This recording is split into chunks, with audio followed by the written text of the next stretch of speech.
Boa noite, sejam todos bem-vindos a esse encontrão. Eu sou a Cláudia,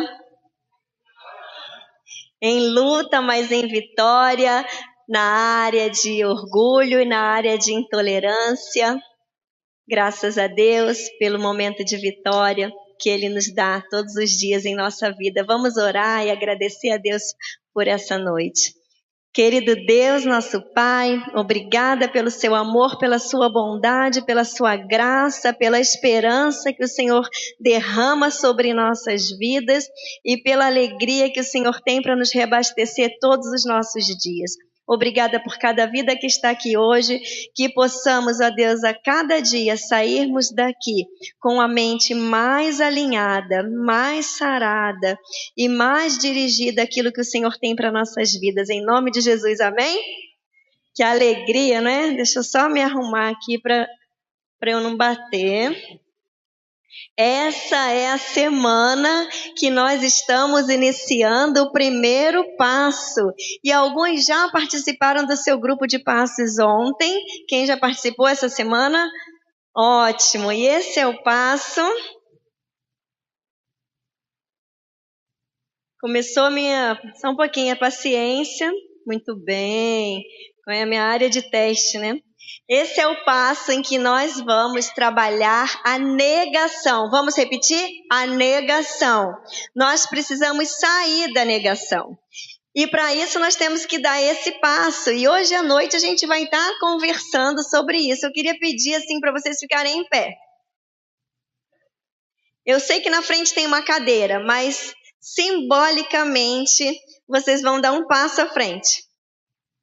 No programa Celebrando a Restauração, ele é um programa que nos leva a dar passos adiante. Ele é um programa que nos leva à frente, na direção que Cristo está apontando para nós. Então, a nossa parte é dar o passo. A nossa parte é fazermos aquilo que Deus nos instrui em atitude. Então, vocês deram esse passo para frente, simbolizando hoje esse primeiro passo que é saindo da negação. Podem sentar. Pode passar para mim, Micael? Por favor? Deixa eu só ver. Vou pedir para alguém olhar para mim e deixar funcionando, para eu não ter que ficar pedindo toda hora. Passa, passa, passa, passa.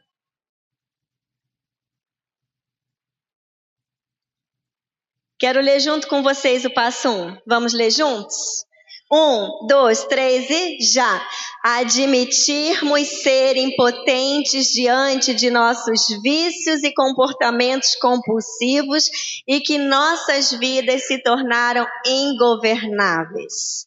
Em alguma área da nossa vida, nós estamos desesperadamente precisando mais da ação de Cristo do que em outras. E por isso é que cada um de nós está aqui essa noite.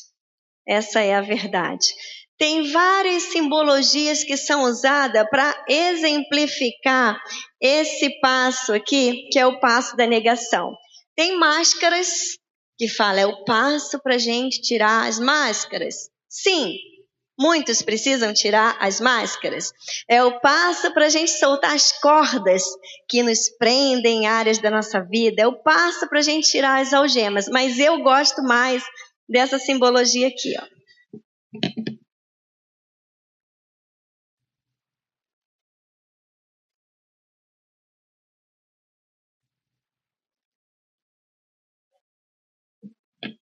Eu gosto da simbologia que diz que é o passo de nós tirarmos as vendas. Por que eu escolhi vendas para a gente usar como símbolo nesse passo? Porque a venda nos cega. E para a gente dar esse passo de sair da negação, nós vamos ter que enxergar áreas da nossa vida, como a Renata ensinou aqui tão lindamente. As áreas em que nós temos negado, alguns por anos e outros até por toda a vida até agora. Só que essa cegueira, muitas vezes, é porque realmente a gente não está enxergando. Todo mundo está vendo, a gente não. mas às vezes é porque nós usamos também máscaras, mas a venda, ela generaliza e amplia o significado. Por exemplo, eu estava num passeio com o Jefferson no lago e o sol estava lindo. E de repente eu falei para ele, amor, vai chover. Ele, não vai chover não, Claudinha. Eu falei, vai, o céu ficou preto, tá tudo escuro, vai cair um temporal. Ele, Claudinha, não vai cair nenhum temporal. Aí eu fui, tirei meu óculos escuro. Só era uma nuvenzinha que tinha escondido o sol, simples. E eu tinha enxergado com aquele óculos escuro tudo preto. E estava caindo um temporal já na minha mente. Aquilo era realidade? Não, mas era como eu estava enxergando. Então, em algumas áreas da nossa vida, a gente vai enganar a nós mesmos. E vai ser preciso a clareza de Deus na nossa vida para a gente enxergar a realidade como ela é e não negarmos. E em outras a gente até sabe, mas a gente finge que não sabe. E Deus quer que a gente saia dessa situação e que a gente possa ir adiante. Duas coisas, de maneira geral, impedem as pessoas de dar esse passo que, em nome de Jesus, todos nós simbolicamente demos aqui essa noite. Uma dessas coisas é o passado, tá preso ao passado. E a outra coisa é o futuro, medo de mudar. Aí você vai pensar assim, o passado, como que o passado pode me deixar em negação? Algumas pessoas não querem enfrentar o passado como algo que já aconteceu, como algo que não temos que mudar, não temos poder para mudar e como algo que a gente vai ter que olhar para frente e seguir adiante. Eu ouvi uma pessoa essa semana dizendo o seguinte: eu só fiz besteira. Eu falei, tá, e agora? E daqui para frente? Não importa o que aconteceu no seu passado, seja o que fizeram com você ou o que você fez com as pessoas, as bobagens, as besteiras, os pecados ou as injustiças que você sofreu, Deus quer que a gente encare tudo isso de frente, admita que aquilo é um problema na nossa vida não resolvido, dê um passo para resolvermos aquilo que é necessário e sabermos seguir em frente, apesar do que tenha nos acontecido. Então, muitas vezes as pessoas ficam presas ao passado, mas não é só em coisas ruins que elas podem ficar presas no seu passado. Nós vamos ver mais adiante outras formas da gente estar presa ao passado. E o futuro é o medo de mudar. Por que o medo de mudar? O que vai acontecer comigo se a forma como eu conduzia a minha vida até hoje, mesmo que tenha sido destrutiva, o que vai acontecer comigo se eu der uma guinada? Como será a minha vida daqui para frente? Será que eu posso com essas mudanças? Então, duas coisas impedem muitas pessoas de dar esse passo e sair da negação. Sair da negação significa assumir, eu tenho um problema. Às vezes muitos problemas, mas existe problemas na minha vida. Existe um problema e eu tenho que encarar de frente. Vamos falar juntos? Existe um problema e eu preciso encarar de frente. E aí a gente tem que lidar, não é? Com tudo que é a nossa história e nos fez chegar até aqui. E eu gosto daquele texto de Marcos 2, em que o paralítico não pode chegar até Jesus e os discípulos levam o paralítico até Jesus e Jesus cura aquele paralítico. E esse texto termina, essa história, Jesus dizendo assim, agora pegue a sua cama, para o paralítico curado, pegue a sua cama e vá para casa.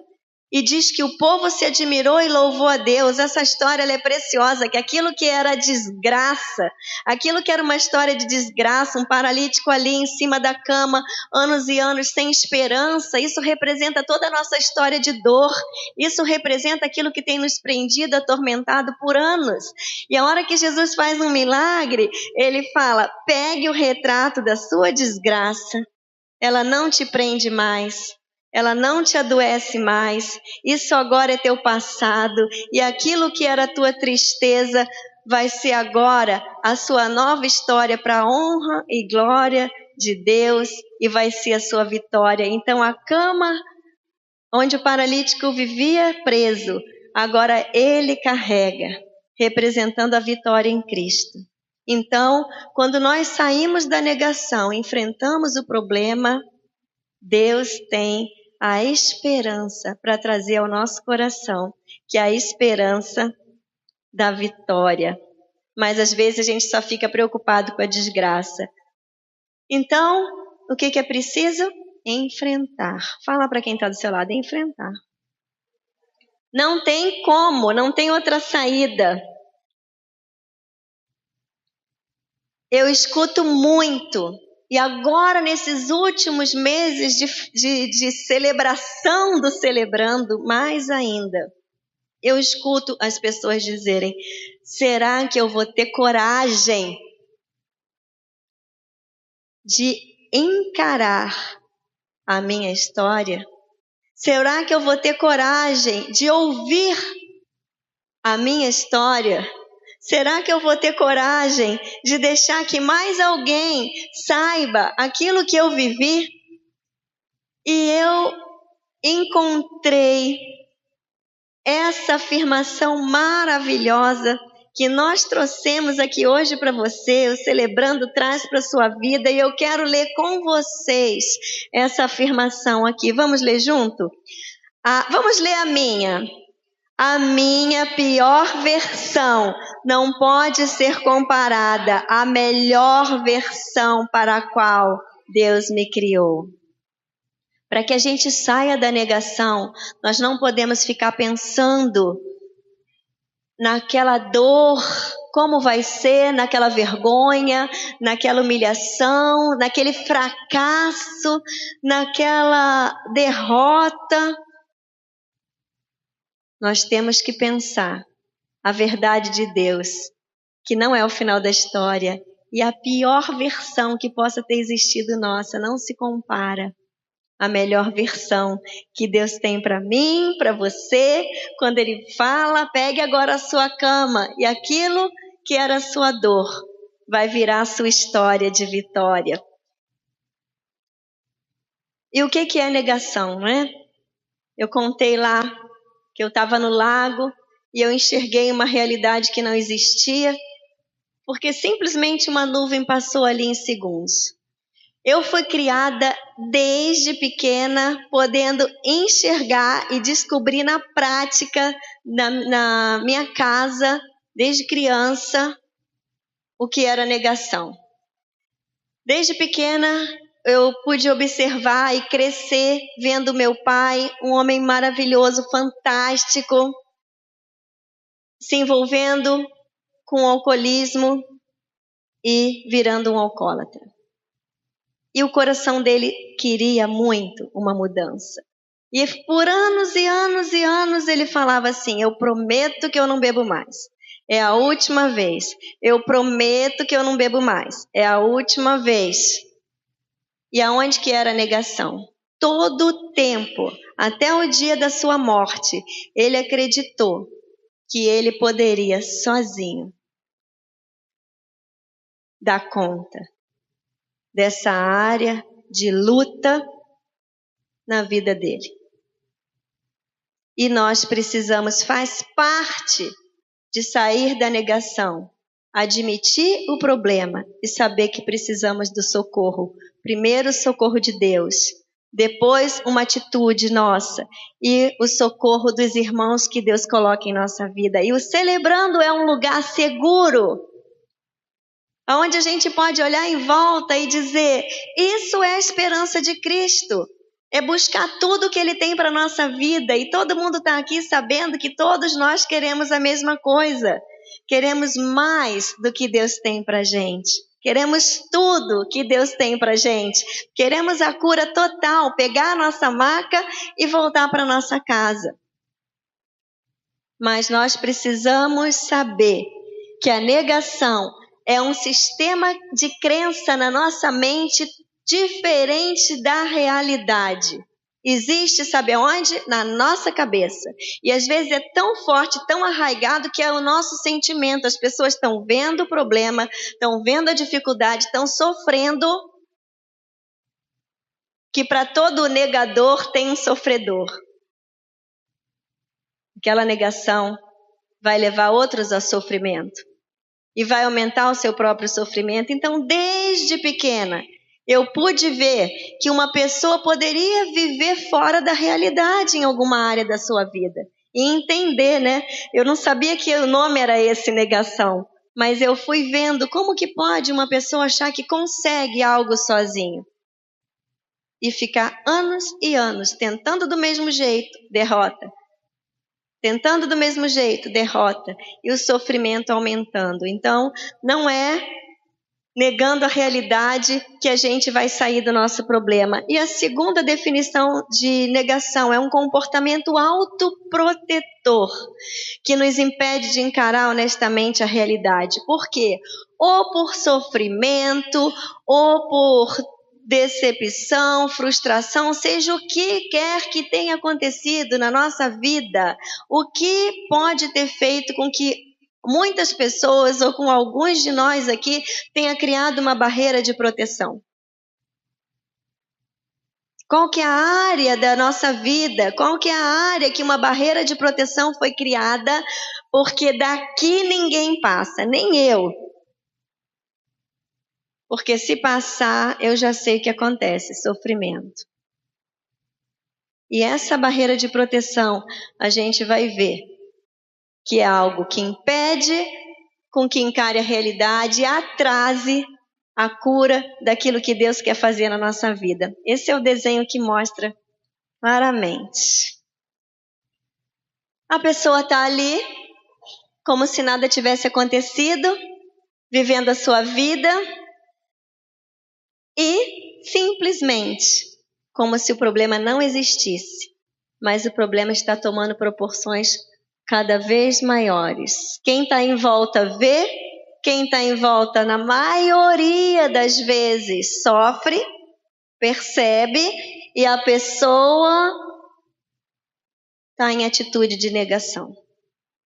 Isso não é comigo, isso não está acontecendo aqui, eu não preciso fazer nada, eu vou apenas tocar a minha vida. Pode acender, Cláudia, obrigada. 3 estágios da negação. Aí você vai pensar, qual estágio, né? Talvez você já tenha passado por esse passo em algum momento da sua vida, mas sabia que a negação pode ter recaída em áreas diferentes ou nas mesmas áreas? Eu não vou pedir para levantar a mão quem aqui já experimentou recaída na área de negação, mas eu teria certeza que muitos levantariam a mão. 3 estágios. Prisões do passado. Esse é um estágio da negação que você está lá preso ao passado, seja por trauma, seja por perda, por abuso que você tenha sofrido, humilhação, vergonha extrema, e o seu coração não solta aquela lembrança, e o seu coração, quando lembra daquilo, dói, e você atormenta outras pessoas quando você lembra daquilo, ou você se atormenta quando lembra daquilo, mas não toma atitude para resolver. Simplesmente você está preso ao passado, não reconhece isso e não faz nada para que aquilo possa ser deixado para trás. E grandes vitórias. Algumas pessoas vivem do passado de coisas boas e não produzem mais nada no seu presente. No passado elas fizeram algo formidável. No passado elas tiveram uma vida formidável e congelaram naquela época da sua vida. E hoje vivem de memórias, como se nada mais houvesse para ser feito. Então, esse é um estágio da negação, no qual a pessoa está presa ao seu passado. O segundo estágio da negação é a armadilha do presente. Essa armadilha do presente é quando você fica pensando assim, com o tempo isso vai melhorar. O tempo vai melhorar. Isso é uma ilusão, isso é uma negação, porque cura e feridas da alma, vícios, maus hábitos, nada disso se cura sozinho. Nada disso passa com um passe de mágica. E aí a negação é, isso vai melhorar com o tempo. E passa 1 ano, 2 anos, 3 anos e você está no mesmo lugar, do mesmo jeito, não deu esse passo, não encarou a realidade e não fez o que tinha que fazer. Uma outra armadilha do presente que atrapalha a pessoa a encarar a realidade, que atrapalha a pessoa a sair da negação, é a ideia, eles não vão me aceitar.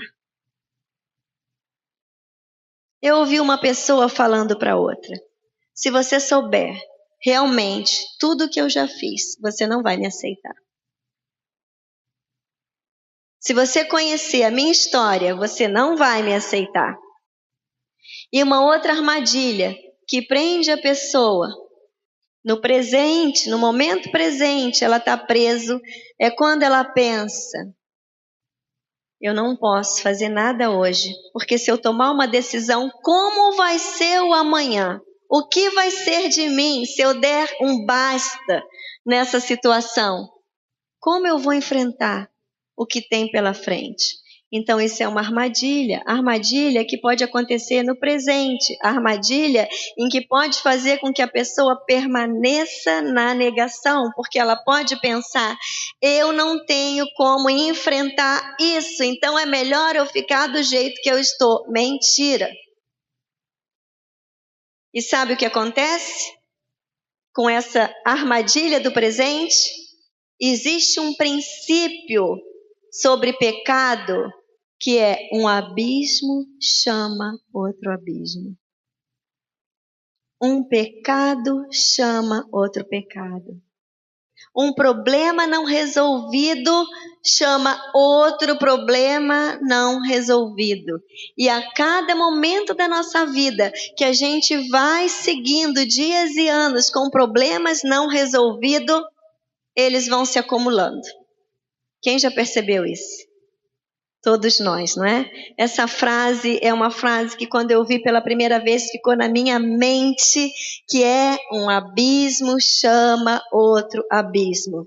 Quando a pessoa pensa, eles não vão me aceitar, quando ela chega a pensar nisso, é sinal que ela já está negando quem ela é e forjando uma autoimagem.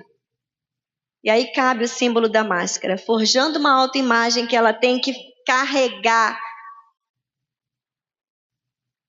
com fadiga, dia após dia, anos após anos, sem poder ser ela mesma, por medo de rejeição.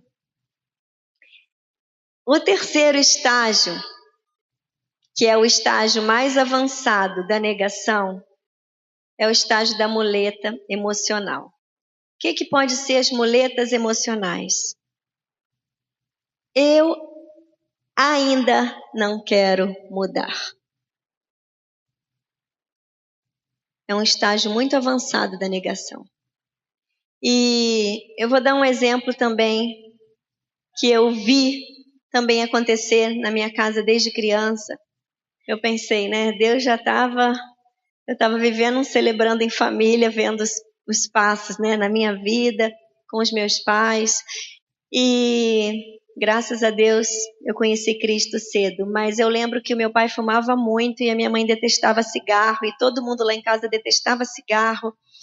E um dia eu vi a minha mãe acender o cigarro para o meu pai. Eu era criança, eu falei, mãe, você está fumando? Ela, não, teu pai é muito chato e sempre quer que eu acenda o cigarro para ele. E ela começou a acender o cigarro para o meu pai.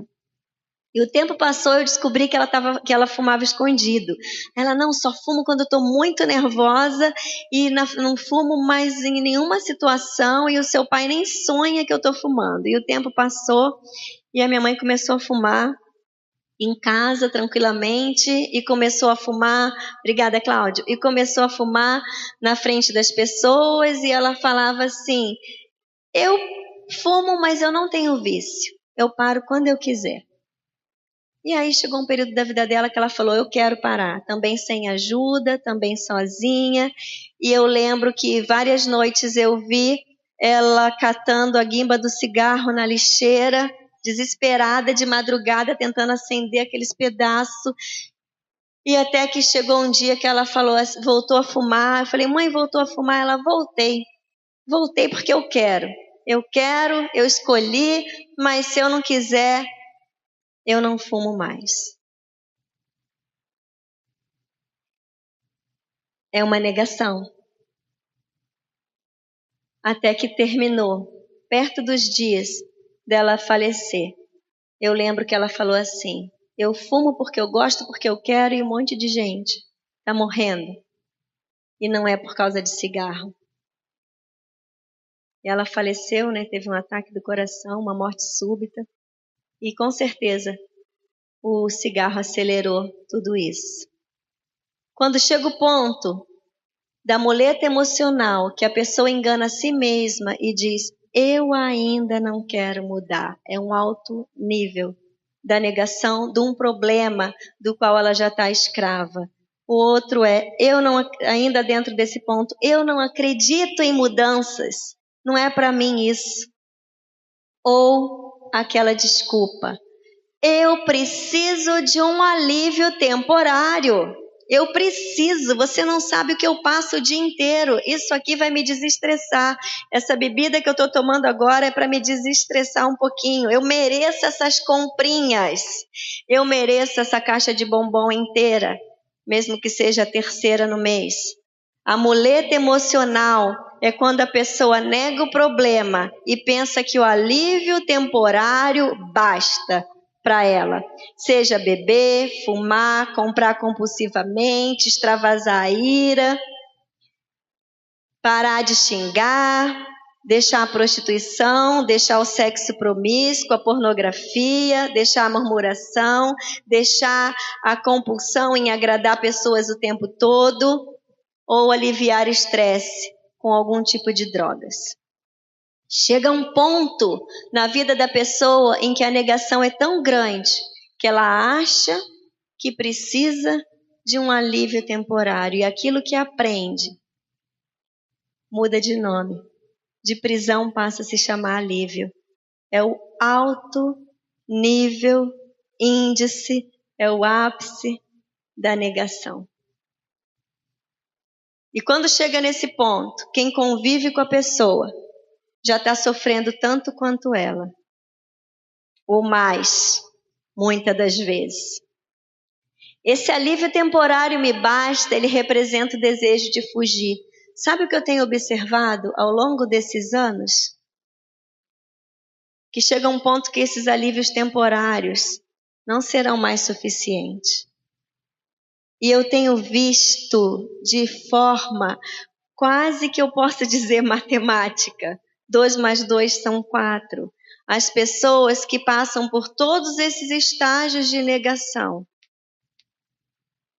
inclusive buscando esses alívios temporários que na verdade estão prejudicando a sua vida, elas chegam num ponto em que o que elas desejam é sumir e fugir. E aí é a dor.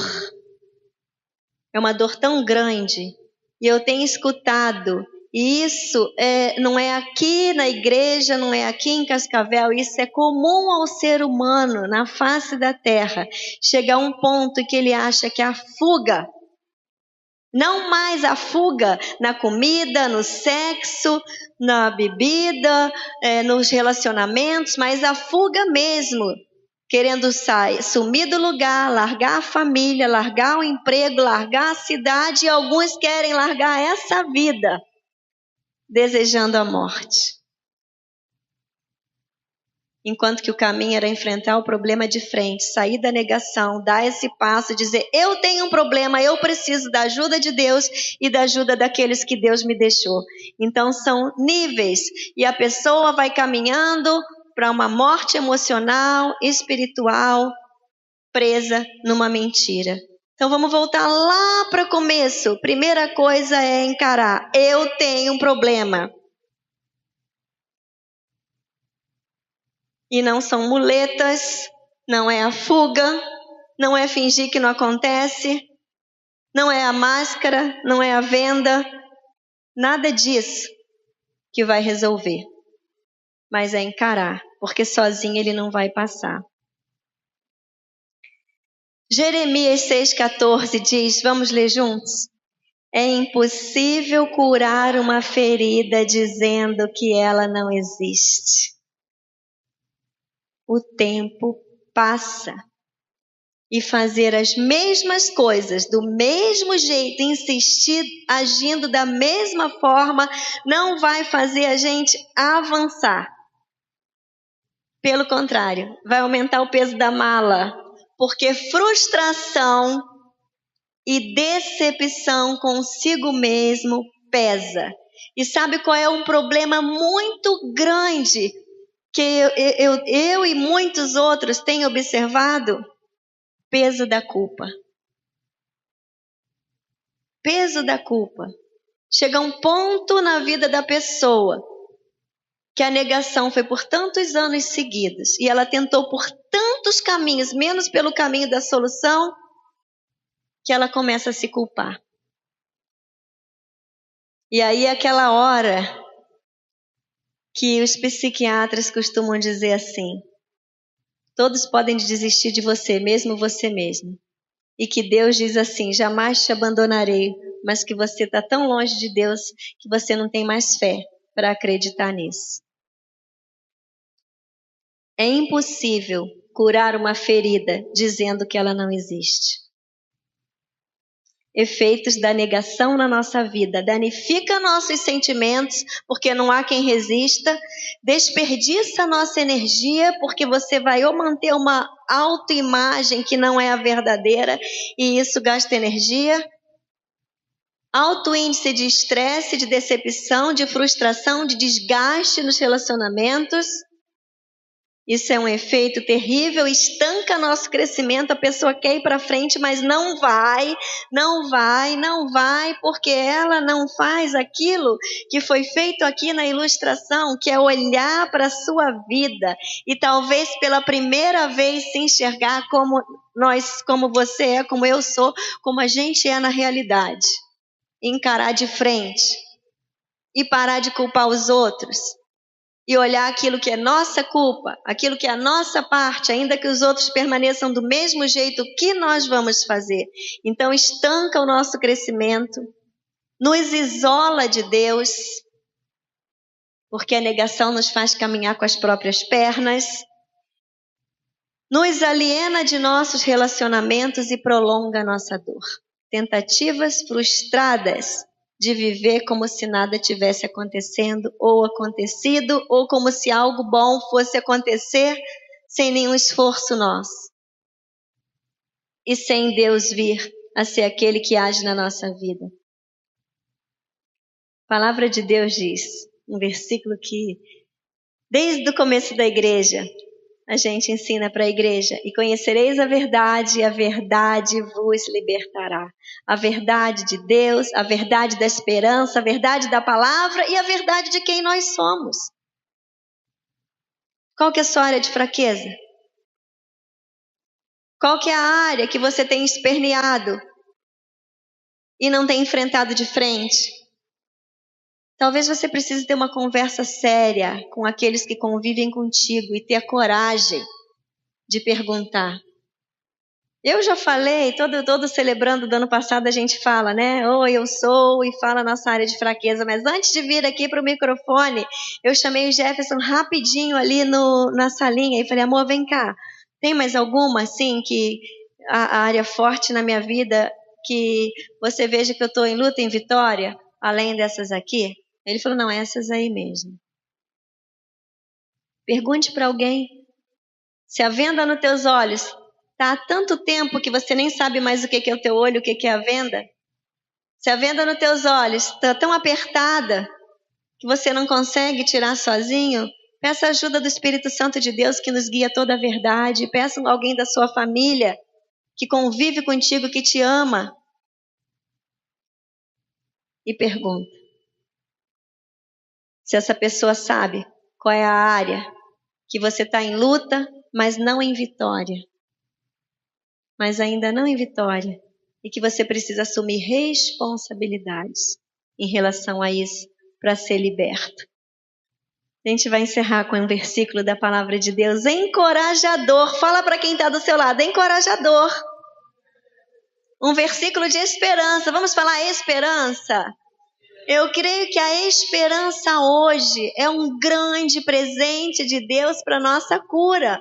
Esperança. As pessoas estão perdendo a esperança em si mesmo, chamando o próprio Deus de mentiroso, como se elas não tivessem mais jeito. Nós somos obra-prima do Criador. Deus sabe como fazer nós termos jeito novamente. Deus sabe como nos acertar, nos ajustar, nos transformar para que a gente tenha vida plena. Ele disse: farei cicatrizar o seu ferimento e curarei as suas feridas. Essa é a palavra de esperança que nós precisamos. Esperança de vitória, esperança de vida plena. Acredite que em Cristo podemos ser livres. Vamos ficar de pé de novo? Você pode respirar fundo? Eu fiz um exame, uma ultrassom, que o médico falava assim: respira fundo. Aí ele: prende a respiração. Então eu vou fazer com vocês. Respira fundo. Prende a respiração. Agora solta. Agora quando você soltar, você vai falar ufa. Ele não falou para eu fazer isso não. Peraí. Respira fundo. Solta. Ufa.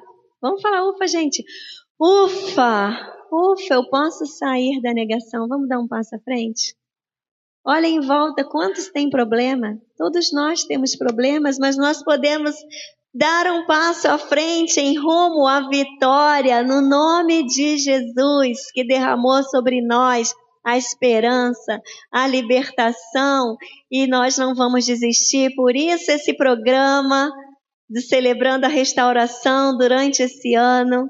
Que Deus possa abençoar a sua vida. Quando você se abater essa semana ou tiver a tendência de tapar o sol com a peneira, você, opa, isso é uma dificuldade minha, eu vou encarar de frente, eu não vou fugir, eu não preciso de muleta, eu vou permanecer com esse passo à frente. Aí alguém me falou: e se eu der um passo atrás? E se eu cair? Simples assim, levante e dê um passo à frente novamente. E é esse o segredo de quem conquista a vitória. Deus abençoe.